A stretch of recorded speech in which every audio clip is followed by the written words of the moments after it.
баягы союз кураганда şu Замандаш партия сырткы мигранттардын баарын тең өзүнүн колдоосуна алып, şu эл тияка бияка алаңды болуп калганда şu биринчи партиялардан болгон эле. Бул партия, Замандаш партиясы şu бүткүл Кыргызстандын катмарын баарын тең камтыган элдик партия болду десек толук ишеним бар. Бу жерде биз ошо партияга бир өзүбүздүн батабызды берели деп аксакалдык.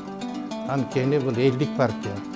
Булар миграция боюнча башынан бери элге таанылып келет. Андан тышкары мына өздөрүнүн иши менен, өздөрүнүн тазалыгы менен бизди курсант кылып атат, жакшылык. Демек менин тилегим ушул партия, Замандаш партиясы өзүнүн башкаруучулар менен бирге ушул Кыргызстанды көтөрөт деген үмүттөмүн. Анткени себеби булар жаңы, таза. Мен буларга узун өмүр бактылык каалайм.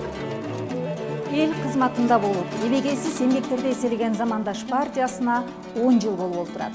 Айтканга оңой болгондугу менен бул жылдардын аралыгында Замандаш саясий партиясы өзүн саясий партия катары калыптандырып, мамлекеттик, эл аралык деңгээлдеги иштерди аткаруу менен элдин назарына бурулду.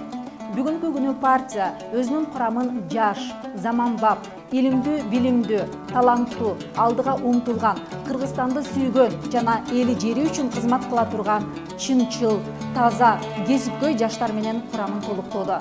Биз жаштар партияны алга сүрөө менен Кыргызстандын келечегине кам көрүүгө даярбыз. Саясий партиясынын Кыргыз спортуна болгон салымы өтө чоң. Ошол себептен мен спортчу катары Замандаш партиясын колдойм.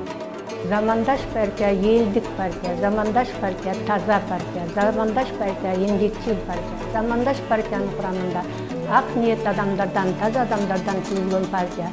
Мамлекеттин байлыгын, элдин байлыгын уурдап тонобогон, коррупцияга аралашпаган партия. Замандаш партия коррупция жок партия.